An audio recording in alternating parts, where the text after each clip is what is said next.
Mesdames et messieurs, bonjour. Un plaisir de vous retrouver sur le www.ezaetv.com. Le Bénin est actuellement en lutte contre les faux médicaments. Il vient de ratifier la convention Médicrime, premier instrument juridique en Europe criminalisant la fabrication et la distribution de faux produits médicaux. Sur le débat cette semaine, nous faisons la lumière sur cette convention et surtout sur son contenu. Et pour en parler, nous avons à nos côtés M. Jean-Baptiste Elias. Il est le président du Front des organisations nationales de lutte contre la corruption. Une organisation qui a organisé il y a quelques semaines une formation à l'endroit des magistrats béninois. Monsieur Elias, bonjour à vous. Bonjour. Comment vous allez? Ça va très bien et vous? Je vais très bien également et c'est un plaisir de vous retrouver à nouveau sur les plateaux de ZAE-TV. Monsieur Jean-Baptiste Elias, c'est quoi la convention Médicrime? Merci beaucoup. Je salue tous ceux qui nous regardent en ce moment et qui nous écoutent. La convention qu'on appelle habituellement Médicrime est une convention de l'Europe sur la contrefaçon des produits médicaux et les infractions similaires menaçant la santé publique. C'est ça qu'on appelle habituellement la convention Médicrime. Cette convention a été signée en 2011 à Moscou et concerne 47 pays de l'Europe pour une population d'à peu près 820 millions de personnes. Alors, pourquoi une telle convention?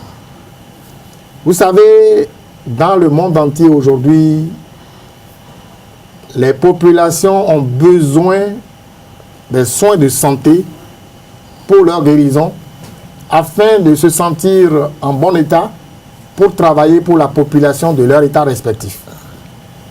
Et pour ce faire, les médecins qui font le diagnostic de leur maladie sont nécessairement confrontés aux produits pharmaceutiques devant permettre de soigner efficacement les malades. Il s'est fait que, pour une affaire de cupidité, pour une affaire de gain facile, certains esprits malins ont commencé par mettre en lieu et place du bon médicament ce qu'on peut appeler des produits contrefaits, qui soit ont un dosage supérieur à ce qui est prévu dans les normes pour guérir la maladie, soit un dosage inférieur, soit pas du tout de principe actif dans ce produit. Résultat, on vous présente une boîte de médicaments apparemment identique à ce qui est le bon, mais le contenu du produit est totalement falsifié, totalement dénaturé. Et comme vous le savez très bien en matière de médicaments, le produit, quand on le prend, outre que la dose prévue, ça devient un poison. Bien sûr. Et au lieu de soigner les malades, plutôt, on les tue. Et ici au Bénin, tout à l'heure on va en arriver, bien sûr, nous avons beaucoup de cas d'insuffisants rénaux, c'est-à-dire ceux qui ont des reins bloqués parce que ces médicaments de mauvaise qualité ont détruit leur rein, et une fois que le rein est détruit, c'est à vie. Et donc, il faut faire le rein a une fonction d'épuration de l'organisme. L'organisme de l'individu n'est plus épuré et nous avons beaucoup de cas de mort aujourd'hui. Donc, c'est ça qu'est la convention Médicrime. Voilà, elle est prévue, cette convention, pour prendre en charge, entre griffes, tous les individus qui font cette pratique de médicaments contrefaits pour nuire à la santé de la population. L'objectif, l'un des objectifs, c'est de protéger la santé publique, criminaliser et sanctionner tous les actes liés à la falsification des produits médicaux ou autres infractions similaires. Monsieur Jean-Baptiste Elias, c'est quoi une infraction similaire? Une infraction similaire est tout ce qui entoure l'infraction principale et qui sont dans le même domaine. Exemple, pour permettre à tous ceux qui nous écoutent en ce moment de bien comprendre. Je prends un produit banal, je donne le nom générique, la chloroquine. Bien sûr. La chloroquine est un produit qui sert à lutter contre le paludisme. Le principe actif qui est là-dedans doit être dosé d'une certaine façon.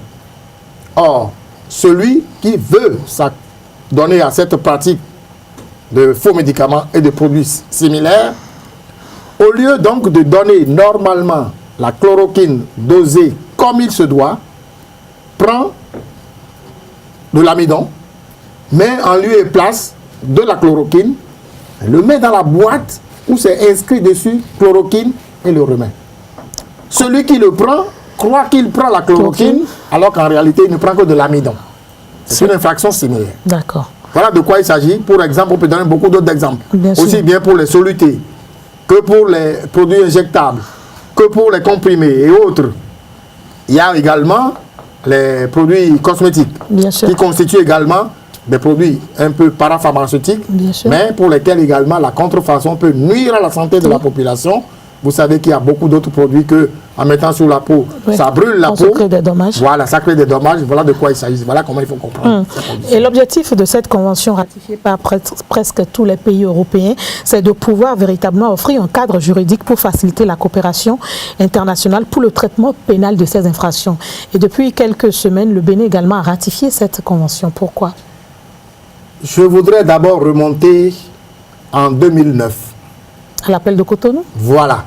En 2009, le président Jacques Chirac, avec sa fondation, est arrivé ici au Bénin pour faire l'appel de Cotonou sur la nécessité pour le monde entier de lutter contre les faux médicaments. Beaucoup de chefs d'État sont arrivés ici au Bénin. Bien sûr, on s'en rappelle. Alors, donc, le Bénin n'est pas choisi au hasard.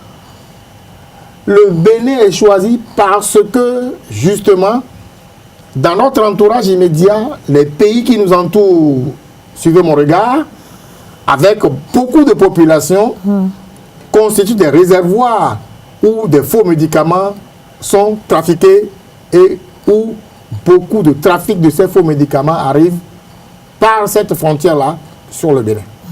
Et donc, il faut faire quelque chose. Il faut faire quelque chose, l'appel a été lancé pour que l'on puisse essayer de sauvegarder la santé de la population. Et donc l'appel de Cotonou de 2009 par le président Jacques Chirac est un début, je dirais, une ouverture pour que l'on puisse prendre conscience de ce que les méfaits de trafic de faux médicaments puissent faire sur la santé de la population, en Afrique et dans le monde. Et donc ceci a été fait, puis on a donc commencé à voir dans quelle mesure on peut lutter efficacement contre ces faux médicaments. Malheureusement, la juridiction que nous avons dans nos pays respectifs, pas seulement au Bénin, en tout cas dans l'espace où nous nous trouvons, n'avait pas prévu les sanctions pour ça. Il y a des sanctions prévues pour le trafic de drogue, mais les faux médicaments, il n'y avait pas de sanctions. Il n'y avait pas de mesures dissuasives. De sanctions exemplaires qui puissent permettre de réprimer ces cas-là.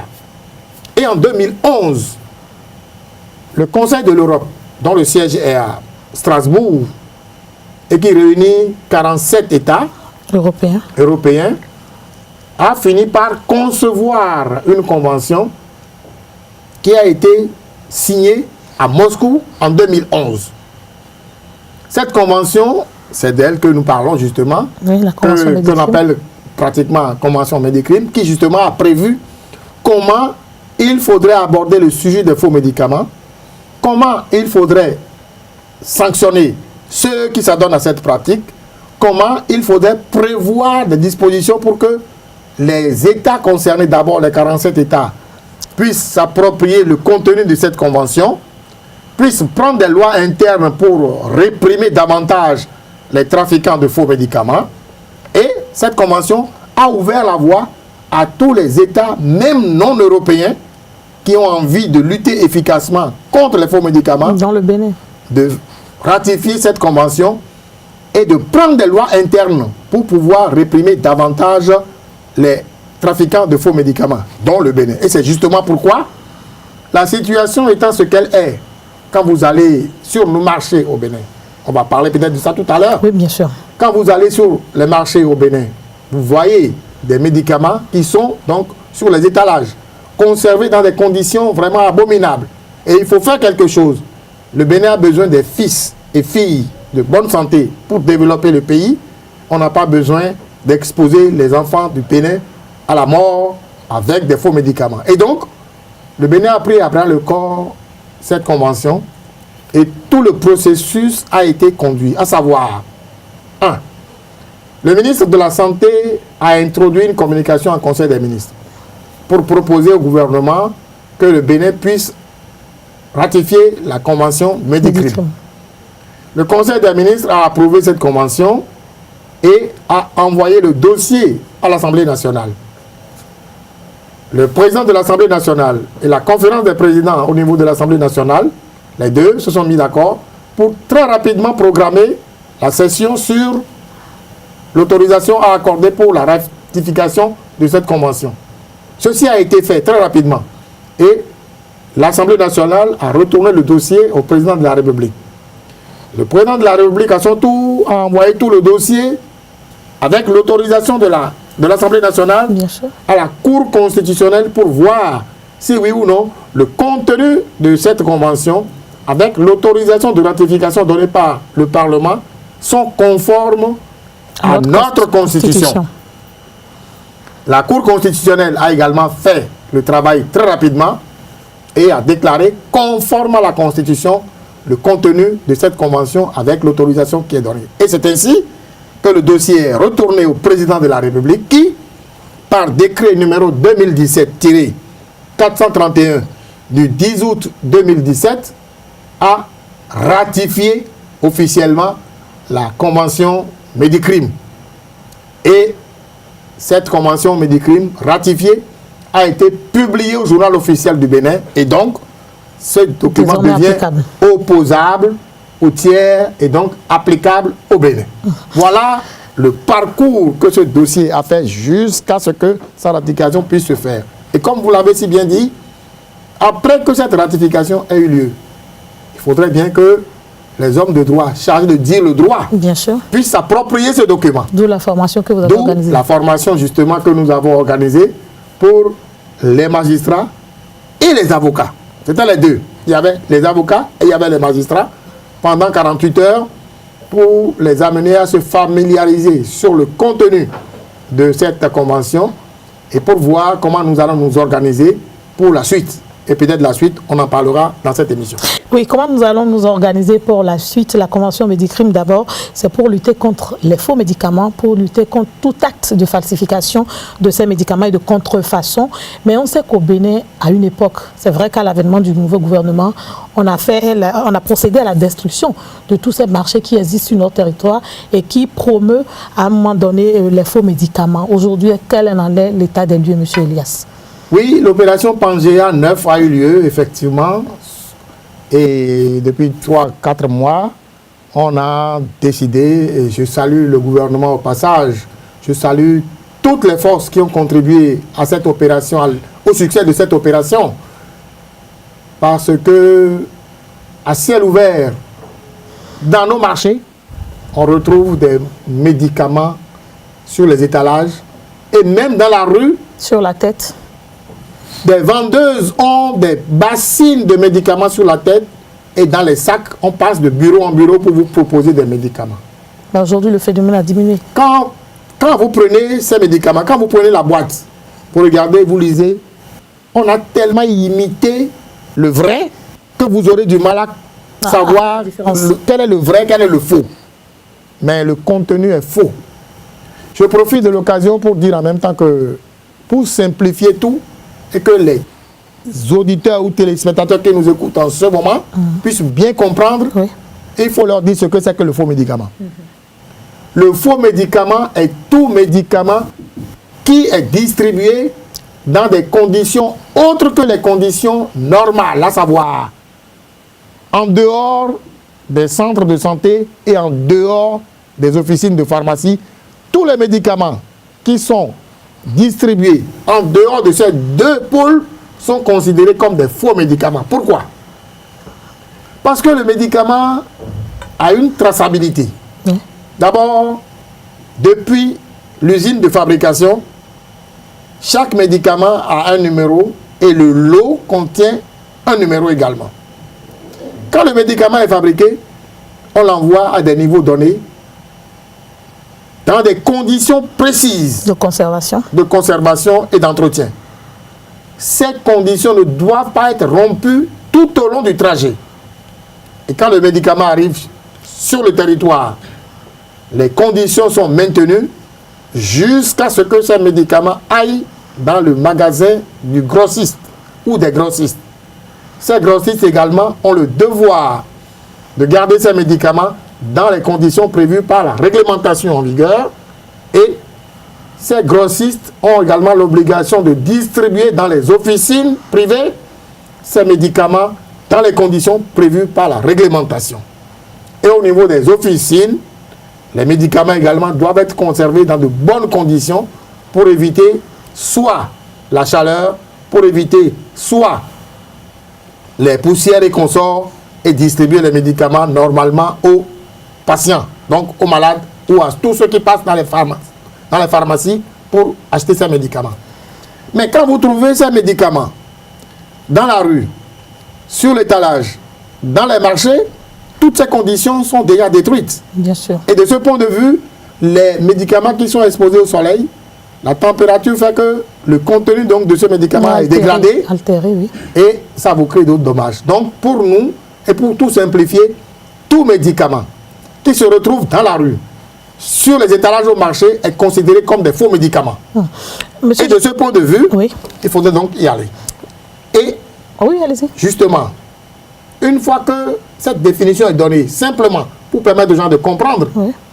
il faut bien que l'on puisse dire qui fait le bon médicament et qui s'adonne à la pratique de faux médicaments pour que les magistrats et autres avocats puissent appréhender le sujet, savoir le contenu de cette convention et pouvoir travailler dessus pour que les populations soient protégées. En fait, nous avons pensé qu'il faudrait que les magistrats puissent dire le droit afin de protéger les malades et de protéger la population. Et que surtout les avocats également puissent comprendre la loi pour pouvoir savoir comment défendre. Parce qu'on s'est rappelé que lors de la destruction de ces faux médicaments au cours de l'opération Pangea 2, il y a eu des personnes qui ont été déférées devant la justice. Il y a eu beaucoup de polémiques, beaucoup de bavardages autour. Mais aujourd'hui, est-ce qu'à un moment donné, on n'a pas tous péché par ignorance?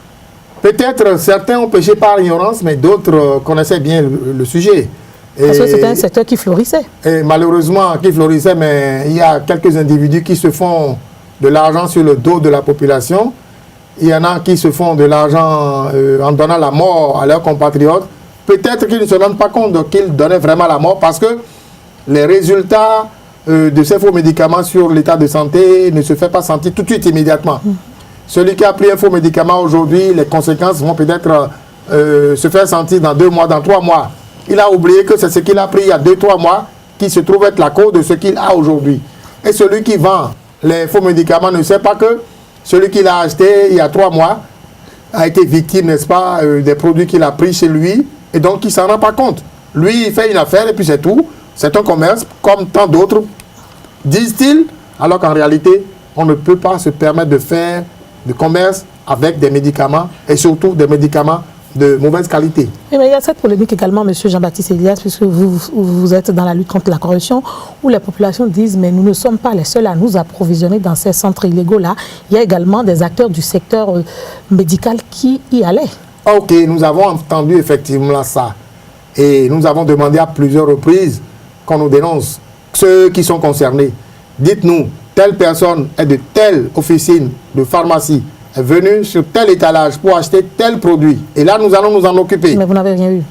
À ce jour, très peu de gens nous ont signalé des cas. On a eu un cas où on sentait que quelqu'un d'une officine de pharmacie s'adonnait à cette pratique-là. Le dossier est aujourd'hui devant la justice. Le conseil de discipline de l'ordre des pharmaciens s'occupe de ce dossier-là. Nous attendons que les décisions soient prises pour savoir exactement qui a fait quoi, quand et comment, puisque jusqu'à ce que cette décision ne soit définitive, ne soit prise, l'intéressé est considéré comme étant toujours innocente. C'est ça. Vous parlez de l'ordre des pharmaciens. Ce sont des personnes qui ont appris le métier, qui ont appris comment conserver, comment vendre, comment indiquer un médicament à un patient. Et pourtant, aujourd'hui, l'ordre est divisé. Il y a une polémique autour également de cet ordre-là. Aujourd'hui, comment est-ce que les populations peuvent être rassurées qu'ils prennent de bons médicaments si les acteurs même de ce secteur se chamaillent entre eux? La brouille qu'il y a entre les deux ailes de l'Ordre national des pharmaciens du Bénin est une brouille interne. J'imagine, j'ose croire que cette brouille interne ne va pas rejaillir sur la population. Parce que tous les membres des deux ailes de cet ordre de pharmacie ont pour mission de faire en sorte que la population se trouve en bonne santé. Et de ce point de vue, je leur fais confiance que leur guéguerre personnelle, comme vous le dites si bien, ne va pas rejaillir sur le travail qu'ils sont obligés de faire dans de bonnes conditions pour les patients. Donc de ce point de vue, tout le monde doit être rassuré que même problème entre les deux camps, ça ne doit pas rejaillir sur les populations et donc les médicaments doivent se donner dans de bonnes conditions également. Monsieur Jean-Baptiste Elias, lors de l'opération Pangea 2, on a eu dire également qu'il y a cette guerre entre les firmes pharmaceutiques qui voulaient s'imposer, qui voulaient détruire l'autre.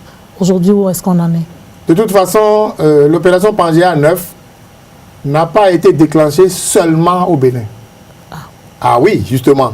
Il faudrait que tous ceux qui nous écoutent en ce moment comprennent que l'opération Pangea 9 n'a pas été déclenchée qu'au Bénin. Ça a été déclenché dans beaucoup de pays. Dans le monde entier. Dans le monde entier. Et en Afrique, je ne vais pas citer les autres pays, bon, pour des raisons que vous connaissez, oui. Mais le monde entier a fait cette opération qui a été un succès partout. Et je préviens les uns et les autres qui nous écoutent en ce moment que la prochaine édition aura lieu encore dans les prochaines semaines.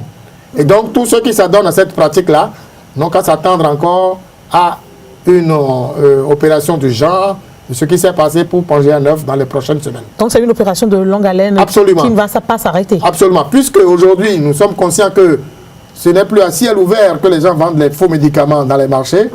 Ils les mettent sous boisseau, ils les mettent dans des sacs de jute, ils les mettent dans des coffres et il y a des mots de passe pour que ceux qui veulent acheter ces médicaments, malheureusement, passent pour pouvoir les prendre. Mais c'est encore plus dangereux parce qu'aujourd'hui, on les met dans des conditions... Donc ça continue. Ça continue, hélas, sur certains marchés. Et nous avons déjà pris les dispositions pour que les enquêtes se fassent et que tous ceux-là qui conservent ces faux médicaments dans des endroits peu recommandés puissent être dénichés et puissent se faire. Je profite de l'occasion pour dire pourquoi, mais les gens vont se demander, mais le FONAC lutte contre la corruption. Voilà. Mais pourquoi le FONAC s'occupe-t-il de la lutte contre les faux médicaments? Comment? La réponse est très simple. Il n'y a jamais de trafic de faux médicaments sans corruption. Jamais. Partout dans le monde entier où vous voyez le trafic de faux médicaments, sachez qu'il y a la corruption. Pourquoi? Parce que la traçabilité des médicaments suit un cours. Le médicament fabriqué à l'usine, à l'extérieur ou dans le pays, doit être transporté dans des conditions et doit rentrer officiellement dans un pays par la douane, par les frontières. Il s'est fait que dans tous les pays du monde, toutes les frontières sont gardées par la police, la gendarmerie, la douane ou les services des eaux et forêts. Tous ceux qui doivent pouvoir importer des médicaments dans chaque pays doivent avoir une licence, doivent avoir des papiers à jour et doivent présenter ces papiers-là aux frontières à l'entrée des médicaments. Afin que ça entre dans le pays. Il se fait que tous ceux qui font les faux médicaments n'ont aucun de ces papiers-là. Et si ces médicaments rentrent dans le pays, s'installent dans les marchés, c'est tout simplement parce que ceux des douaniers, des policiers, des gendarmes et des agents des eaux et forêts qui doivent faire le travail normalement ne l'ont pas fait. S'ils ne l'ont pas fait, c'est bien parce qu'il s'est passé quelque chose. Cette chose-là, nous l'appelons corruption. Voilà, simple, aussi simple que ça. Donc, retenez qu'il n'y a jamais de trafic de faux médicaments sans corruption. Jamais. Il y a toujours la corruption en dessous. Et de ce point de vue, nous devons nous occuper de cela, puisque nous travaillons pour la bonne gouvernance et nous travaillons également pour que les populations puissent se trouver dans de bonnes conditions de santé pour développer leur pays. Et si on les ruine avec de faux médicaments, nous aurons des cimetières qui seront remplis et on n'aura plus des personnes en bon état de santé pour pouvoir développer le pays. Monsieur Jean-Baptiste Elias, pourquoi aujourd'hui l'argent a pris le pas sur tout, au point où pour une certaine rentabilité, pour gagner beaucoup d'argent, on est prêt à risquer la vie de son prochain? Parce qu'également, quand on parle de médicaments, on parle forcément de coûts, on parle d'argent, et ça circule. Je voudrais m'assurer que ceux qui s'adonnent à cette pratique-là n'ont pas conscience qu'en faisant ce qu'ils font, ils détruisent la vie de leur prochain. Mais ça ne veut rien dire si on rapporte. Je propose, et je veux croire qu'ils sont de bonne foi en faisant une telle pratique, mais il faudrait que nous puissions leur montrer le danger qu'il y a à continuer cette activité-là. Parce que pour eux, parfois de bonne foi, on leur dit, mais tiens, regarde le produit là.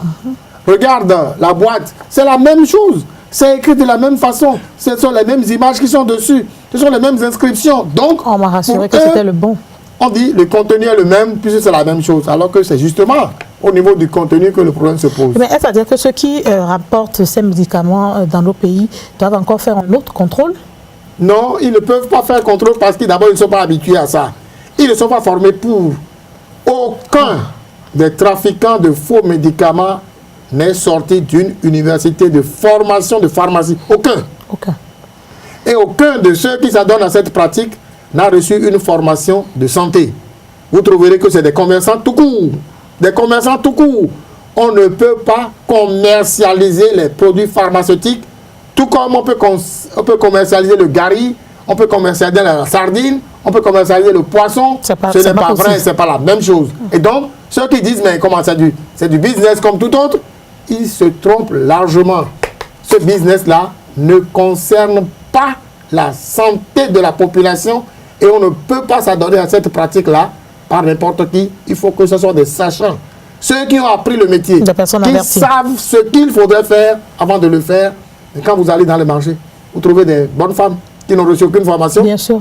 Et qui s'adonnent à cette pratique-là, qui même vous prescrivent les médicaments. Qui vendent même, oui. Qui vous vendent ça pour dire, tiens, tu as quoi? J'ai mal à la tête, ok, voici le médicament. Dosage. Mais ils oublient que dans plusieurs affections, dans plusieurs maladies, on a des maux de tête.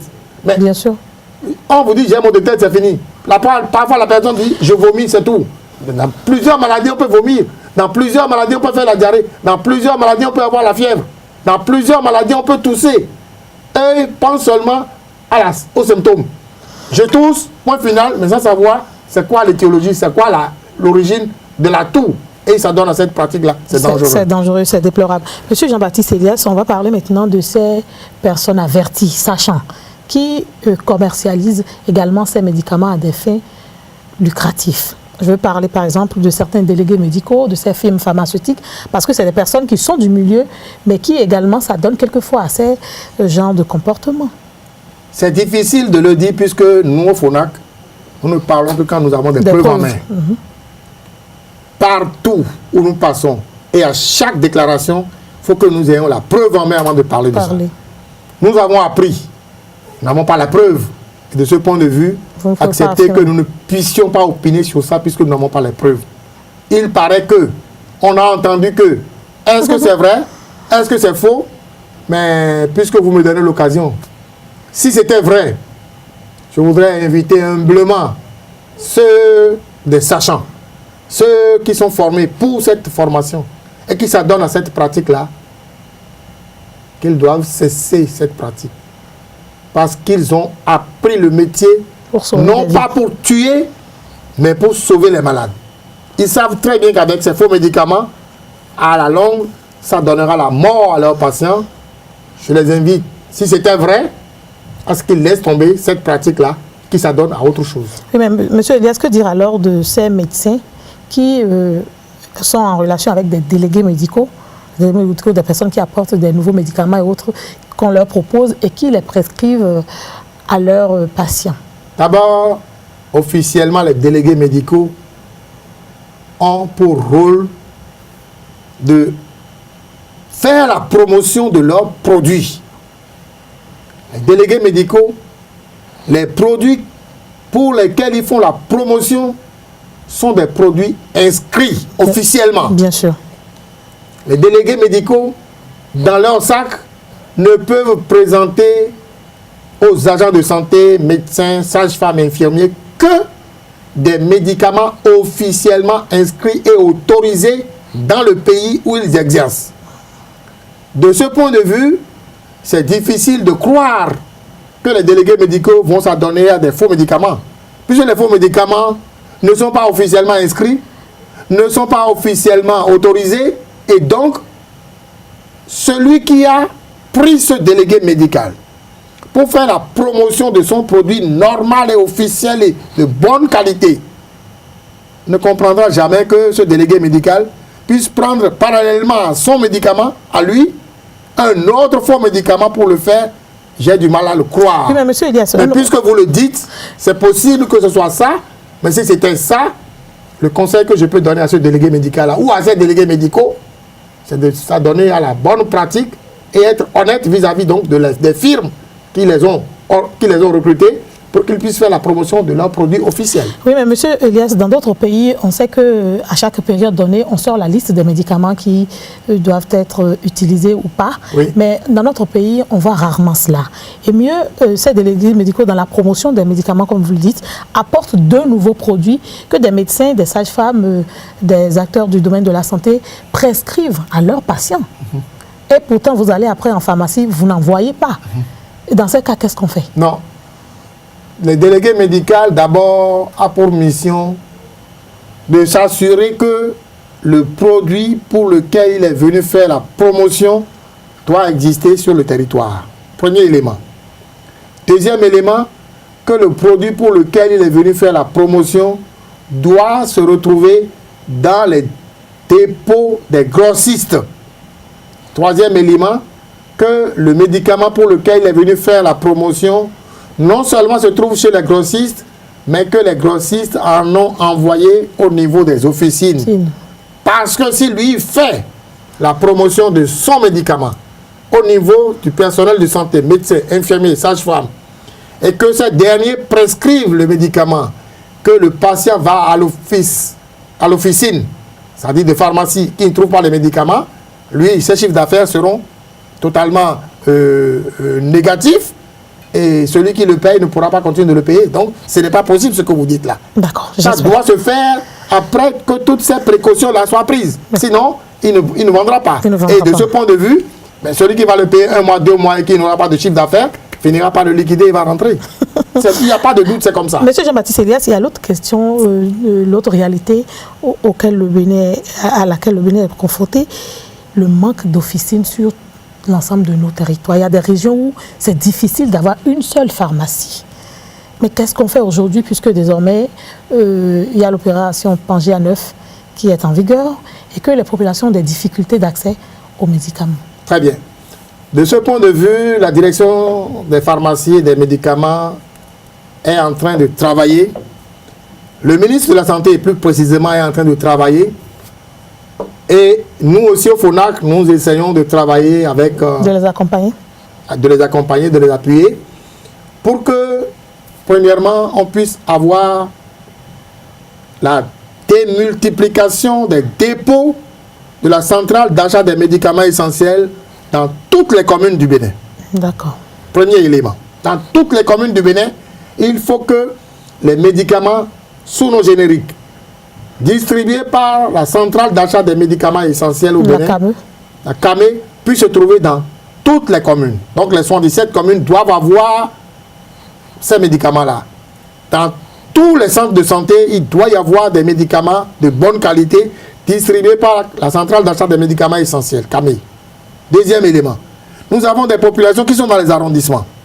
Nous avons des populations qui sont dans les villages, bien sûr, qui ont également besoin de médicaments de bonne qualité. Alors, si nous faisons le travail de lutter contre les faux médicaments, il faudrait que nous puissions faire en sorte que les populations puissent avoir satisfaction là où elles se trouvent. Que ce soit au niveau des villages, que ce soit au niveau des arrondissements. Et de ce point de vue, un travail se fait actuellement pour que les dépôts pharmaceutiques soient totalement sous le contrôle d'une officine de pharmacie. D'accord. Et qu'au niveau donc des villages ou au niveau des arrondissements, ce travail puisse se faire, d'une part. D'autre part, au niveau des centres de santé, au niveau des arrondissements, dispensaires, maternités ou autres centres de santé, il puisse y avoir des médicaments de bonne qualité distribués par la centrale d'achat des médicaments essentiels. Et troisièmement, enfin, au niveau maintenant des villages où on a besoin effectivement des médicaments, que l'organisation se fasse au niveau des villages pour que des points de vente officiels des médicaments de bonne qualité puissent se faire afin que les populations puissent avoir satisfaction. Oui, mais monsieur Elias, ce que vous dites, c'est réconfortant, mais on sait que dans les plus grandes villes comme Cotonou, Porto-Novo et autres, il y a beaucoup de pharmacies. Mais les pharmaciens apparemment ont du mal, vu les difficultés de ces villages-là, à aller vers les villages. Parce que c'est une question, comme vous le dites, de rentabilité également. Il ne faudrait pas s'installer et ne pas pouvoir vendre. Et c'est pourquoi justement l'État a pris la relève. La centrale d'achat des médicaments essentiels est une institution de l'État. Oui. Ce n'est pas privé. Bien sûr. Alors que dans les officines de pharmacie dont vous parlez, il y a des grossistes qui sont privés et qui sont donc dans Cotonou. Très bien. Alors que la centrale d'achat des médicaments essentiels est une institution de l'État qui distribue partout, dans tous les centres de santé publics, sur toute l'étendue du territoire national. De ce point de vue, les populations auront satisfaction. Maintenant, nous n'avons pas assez de pharmaciens qui puissent être partout dans le pays. Et nous disons, chaque fois que le ministre de la Santé veut autoriser l'ouverture d'officines de pharmacie, ils ont ce qu'on appelle la carte pharmaceutique pour voir qui est à tel endroit, qui n'est pas à tel endroit, qui on peut autoriser pour y aller ou pas, etc., etc. Et nous avons que progressivement, avec la sortie des pharmaciens de notre faculté de pharmacie du Bénin, progressivement, les pharmaciens vont s'installer dans les communes et pourquoi pas progressivement dans des arrondissements. Tenez, vous voyez, Cocotomé est un arrondissement. Et il y a des pharmacies là-bas. Baou est un arrondissement. Il y a des pharmacies privées là-bas. Donc, nous avons confiance que progressivement, il y aura donc des pharmacies privées dans les arrondissements. Tenez, à Djirekbe, c'est un arrondissement. Et pourtant, il y a une pharmacie privée là-bas, ainsi de suite. Et progressivement, il y en aura dans tout le pays. Et je voudrais vous dire seulement que les plus grandes villes au monde ne sont jamais construites en un an. Bien sûr. Progressivement, on le fera et les populations auront satisfaction. Et puisque nous parlons des populations, de leur bien-être, de leur protection, avant d'interdire à quelqu'un d'utiliser quelque chose, il faut bien lui dire les risques qu'il encourt. Pourquoi est-ce qu'aujourd'hui on interdit à ces populations de prendre des médicaments qui ne sont pas dans le circuit normal? Parce que justement, en le prenant, ils s'exposent à la mort. À la mort, notamment les insuffisances. Les insuffisants rénaux. Et le foie des malades sont parfois bloqués parce qu'ils ont pris des médicaments qui ont bloqué leur foie. Deux organes très essentiels dans l'organisme de l'individu. Si votre rein est bloqué, vous êtes obligé de suivre l'épuration rénale à travers donc les dialyses tout le temps, à vie, tout le temps, toute votre vie. Si vous avez le foie qui est complètement vous êtes déjà mort, bousillé, eh bien, les quelques semaines qui suivent, vous connaissez, le reste, vous irez donc au cimetière. Oui, mais on dit souvent que ce n'est pas que les médicaments qui rendent les personnes insuffisantes rénaux, qu'il y a également nos tisanes traditionnelles. Nos tisanes traditionnelles, depuis longtemps, nos parents le faisaient. Et avec nos tisanes traditionnelles, il suffit de suivre réellement la dose de la posologie pour que ça se passe bien. Et c'est tout exactement ce que nous disons. Si on vous dit de prendre une tisane traditionnelle, et que vous ne suivez pas la posologie qui est respectée, on vous dit de prendre un petit verre matin, un petit verre à midi, un petit verre le soir, et que vous estimez qu'il fallait prendre donc une bassine le matin, une bassine à midi, monsieur, vous connaissez la suite. Vous exagérez. Mais non, il y en a qui le font, qui disent non, non, non, le médicament, bon, on m'a dit, bon, il faut que je prenne beaucoup tout de suite pour que ça puisse me guérir. Ils ne savent pas qu'ils se font du mal. Et c'est de ça qu'il s'agit. C'est exactement comme si on demandait à quelqu'un, on dit, bon voilà, vous avez une plaquette de médicaments, on vous prescrit 2 comprimés le matin, 2 à midi, 2 le soir. On oublie, on prend les 6 vous avez une plaquette de vin dans la boîte. Vous dites, bon, okay, comme je suis malade là, je vais prendre 10 comprimés tout de suite. Et je vais prendre 10 comprimés le soir et je serai guéri. Mais vous irez dans la tombe. Chers internautes, ça n'a pas l'air drôle. En fait, c'est la caricature qui me fait rire. Mais c'est dangereux ce qu'on dit parce qu'effectivement, il y a des personnes qui oublient de prendre les médicaments aux heures qu'on leur a indiquées et qui prennent ça en un coup. Absolument. C'est interdit, il ne faut pas le faire. Pas bon. Si vous avez oublié de prendre une dose à une heure donnée, ne prenez pas le double après. Laissez tomber. Laissez tomber, ça ne va pas vous tuer. Ne prenez jamais le double après. Ceux qui ont droit de prendre un comprimé par jour d'un produit, s'ils oublient, il ne faut pas dire « Ah, j'ai oublié de prendre hier et aujourd'hui je vais prendre 2 ». Non, ce n'est pas comme ça. Aussi, ça si vous le faites, eh bien, vous allez causer des dommages pour votre corps et votre santé en partira. Oui, mais monsieur Elias, parlons maintenant de la Convention Médicrime, de cette formation-là aujourd'hui. Puisque les magistrats, les avocats sont formés, quelles sont leurs futures batailles? D'abord, nous allons également former d'autres corps. Ah oui, bien sûr. Il y a ce que nous faisons aujourd'hui participe déjà à ça. Parce que tous ceux qui nous écoutent en ce moment prendront conscience qu'il faudrait faire attention. Ensuite, nous aurons formé les médecins, les pharmaciens, les infirmiers, les sages-femmes. Nous aurons formé les officiers de police judiciaire, les policiers, les gendarmes, pour qu'ils comprennent un peu de quoi il s'agit. Bien sûr. Il est même prévu que nous puissions faire une formation mixte. Agents de santé, officiers de police judiciaire et magistrats. Pour une collaboration. Pour qu'ensemble, ils puissent voir le dossier et qu'ils comprennent ensemble quelle est la conduite à tenir. Maintenant, quand nous allons faire ça, nous allons faire également des formations et des conférences, débats au niveau des localités, chefs-lieux de commune, chefs-lieux de département, pour expliquer à la population le danger qu'il y a à utiliser. Donc vous serez face aux populations. Nous serons face directement aux populations qui nous poseront les questions et nous allons répondre à leurs questions. Avec les spécialistes. Avec les spécialistes. Puis après, maintenant, après que nous avons fait tout ça là, il est prévu au niveau de la Convention Médicrime que chaque État qui ratifie puisse prendre une loi interne. D'accord. Et cette loi interne est actuellement en préparation. Après que nous avons fait les formations avec les juristes actuellement, on fait donc la proposition, on est en train de l'appropriation. Voilà. On est en train maintenant de rédiger un texte de loi interne qui va accompagner donc la Convention Médicrime pour que des détails de comment il faudrait appliquer cette convention-là avec les peines et les autres sanctions à donner à ceux qui vont s'adonner à cette pratique-là puissent se faire. Et c'est en ce moment que nous allons solliciter encore une fois la représentation nationale, les députés, pour qu'elle puisse faire le travail qu'il faut en son temps pour protéger nos malades. Protéger nos malades, mais je n'ai pas encore entendu parler des acteurs des médias. Vous faites partie de la population. Vous faites partie de la population et les organes des médias ont été invités, n'est-ce pas, bien sûr, à la formation que nous avons donnée aux magistrats et autres là. Et vous avez fait d'ailleurs le relais correctement. Je profite de l'occasion pour féliciter tous les organes de presse qui étaient là pour couvrir l'événement. Et dans le travail de sensibilisation que nous aurons à faire, les médias seront nos partenaires privilégiés. Puisque c'est nous qui allons relayer. Absolument, c'est de ça qu'il s'agira. Oui, mais aujourd'hui, est-ce qu'au-delà du fait de relayer simplement l'information, nous, acteurs des médias, est-ce qu'on n'a pas un autre rôle à jouer? Puisque c'est encore nous qui faisons des productions, qui faisons passer des messages pour sensibiliser les populations. Est-ce qu'on ne doit pas revoir un peu notre rôle? Votre rôle également consiste à recevoir la formation. En recevant la formation, vous aurez à produire des papiers ou des émissions parce que vous aurez compris le contenu de ce de dossier. Cette convention. Vous aurez bien maîtrisé la Convention Médicrime et vous pourrez en parler à satiété, comme on le dit généralement, pour permettre à ce que tous ceux qui sont à l'écoute ou qui vont lire vos papiers puissent savoir ce qu'il y a lieu de faire. Donc, une formation également est prévue pour cette catégorie de personnel. Oui, mais monsieur Elias, on est dans un pays qu'on dit trop analphabète. Est-ce qu'il y a des visions, par exemple, de produire des documents en langue nationale? Absolument, absolument.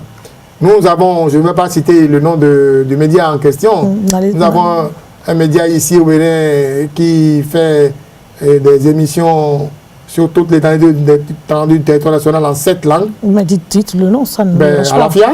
D'accord. La radio Alafia est un partenaire. La radio en langue nationale. En langue nationale, partenaire donc du FONAC.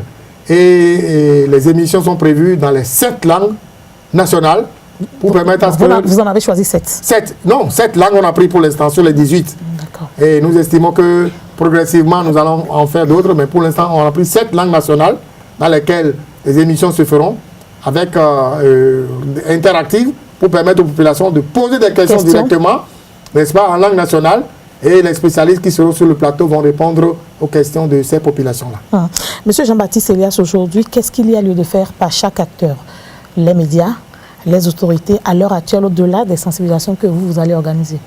Chaque acteur va prendre conscience du danger de la situation.